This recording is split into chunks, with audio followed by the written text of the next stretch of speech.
നമസ്കാരം, കർമ്മ ന്യൂസിലേക്ക് സ്വാഗതം. ഗവൺമെന്റ് കൊടുക്കുന്ന ഒരു കോർപ്പറേഷൻ ഭരിക്കാൻ സാധിക്കുമോ? അവ പറയുന്നു പുതിയ ആൾക്കാരെ കൊണ്ടുവന്ന് ഭരണം പഠിപ്പിക്കാൻ. ഇതെന്താ ഡ്രൈവിംഗ് സ്കൂളാ? ഇത് ഡ്രൈവിംഗ് സ്കൂളാണോ? പുതിയ ആൾക്കാരെ കൊണ്ടുവന്ന് പഠിപ്പിക്കാൻ തിരുവനന്തപുരം കോർപ്പറേഷൻ മാർക്സിസ്റ്റ് പാർട്ടിയുടെ നിലപാടിൽ വിലയിരുത്തലിൽ ഡ്രൈവിംഗ് സ്കൂളാണോ? പറയാൻ തയ്യാറാകണം. എങ്കിലൊരു കാര്യം ചെയ്യും, എൽ ബോർഡ് കൂടെ വെച്ചോ. ഞങ്ങൾ വെക്കും, തിരുവനന്തപുരം കോർപ്പറേഷൻ എൽ ബോർഡ് വെക്കും. ആര്യാരാജനെ ഡ്രൈവിംഗ് പഠിപ്പിക്കുന്ന സ്ഥാപനമാണ്, അതുകൊണ്ട് നിങ്ങൾക്ക് സൂക്ഷിച്ചതിന്റെ ചുറ്റും പോകണം എന്ന് എൽ ബോർഡ് വെക്കുവാൻ വേണ്ടി ഗോവിന്ദൻ മാഷ് തയ്യാറാകണം. പിണറായി വിജയൻ തയ്യാറാകണം. ഞാൻ ദീർഘിപ്പിക്കുന്നില്ല, മാധ്യമങ്ങൾ അന്വേഷിച്ച് കണ്ടെത്തണം. എങ്ങനെയാണെന്നറിയാം. വി മുരളീധരൻജി ഈ വിഷയം വളരെ സജീവമായിട്ട് സംസാരിക്കും. കാരണം അദ്ദേഹം ബിജെപിയുടെ സംസ്ഥാന പ്രസിഡന്റ് ആയിരുന്നപ്പോഴാണ് ഈ മാലിന്യ വിഷയത്തിൽ 2010 മുതൽ വളരെ വലിയ പോരാട്ടം ഞങ്ങൾ നടത്തിയത്. 2014 അന്ന് 6 സീറ്റ് ഉണ്ടായിരുന്നത് 2015 35 സീറ്റായിട്ട് വർദ്ധിച്ചുവെങ്കിൽ അന്ന് മാലിന്യ പ്രശ്നത്തിൽ ബിജെപി നടത്തിയ പോരാട്ടമാണ് എന്ന് ഞങ്ങൾക്ക് പറയുവാൻ സാധിക്കും. അദ്ദേഹം വിശദമായിട്ട് കാര്യങ്ങളൊക്കെ തന്നെ പറയും. ഞാൻ ഒറ്റ സംഭവം കൂടി പറയാം. മാധ്യമ പ്രവർത്തകർ നിങ്ങൾ മനസ്സിലാക്കണം. കഴിഞ്ഞ ഒരു 4-5 മാസം മുമ്പ് ഒരു സംഭവം നടന്നു. അതായത് ഇവിടെ ഇപ്പോൾ ഞാനും ഒരു സ്റ്റാൻഡിംഗ് കമ്മിറ്റിയിലുണ്ട്. ഇവിടുത്തെ ഉദ്യോഗസ്ഥന്മാർ ഒരു 10-30% മാത്രമേ അഴിമതിക്കാരുള്ളൂ. ബാക്കി 10-70% നല്ല ആൾക്കാരാണ്. ഒരു 30% ഉദ്യോഗസ്ഥന്മാരുണ്ട്. അവരുടെ ഹെൽത്ത് ഡിപ്പാർട്ട്മെന്റിലൊക്കെ ആണെന്നുണ്ടെങ്കിൽ എല്ലാവരെയും പറയുന്നില്ല. വൈകുന്നേരം പോകുമ്പോൾ ഹോട്ടലുകളിൽ ചെന്നിട്ട് പാക്കറ്റ് വാങ്ങിക്കുക. പാക്കറ്റ് കൊടുത്തില്ല എന്നുണ്ടെങ്കിൽ പിറ്റേ ദിവസം അവന് ഫൈൻ അടിച്ചു കൊടുക്കുക. ഇങ്ങനെ കലാപരിപാടിയുള്ള ഒരു 10-30% ഉദ്യോഗസ്ഥന്മാരുണ്ട്. ബാക്കി ഒരുപാട് സത്യസന്ധരായിട്ടുണ്ട്. ഞങ്ങളോടൊക്കെ വളരെ മാന്യമായിട്ട് നന്നായിട്ടാണ് അവർ പെരുമാറുന്നത്. അത് ശാന്തിയുടെ അനുഭവമുള്ളതുകൊണ്ടായിരിക്കും ഒരു പക്ഷേ. എന്തായാലും നല്ല രീതിയിൽ അവർ പേർക്ക് പെരുമാറുന്നത് സത്യസന്ധരായ. കാരണം കള്ളവോട്ട് കഴിഞ്ഞതിന് ബിജെപിയുടെ വോട്ടെടുത്ത് മാറ്റിയ ശാന്തി ഇപ്പോൾ ഉണ്ടെന്നുക. തിരുവനന്തപുരം കോർപ്പറേഷന് മുന്നിൽ BJP കൗൺസിലർമാരും BJP പ്രവർത്തകരും എല്ലാം നടത്തുന്ന ഉപരോധ സമരത്തിൽ നിന്നുള്ള ദൃശ്യങ്ങളാണ് നിങ്ങളിപ്പോൾ കണ്ടത്.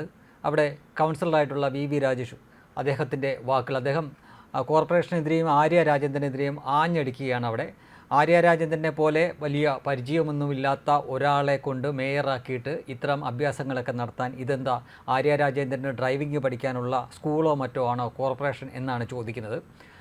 ആര്യ രാജേന്ദ്രനെതിരെ അവരുടെ, അതായത് CPM-ൻ്റെ തന്നെ വിവിധ ഘടകങ്ങളിൽ നിന്ന് വലിയ വിമർശനങ്ങളുണ്ട്. എന്നിട്ടും ഇനി ബാക്കിയുള്ള 1.5 വർഷത്തോളം അവർ തന്നെ ഇരുന്നോട്ടെ എന്നാണ് ആ പാർട്ടി തീരുമാനിച്ചിരിക്കുന്നത്.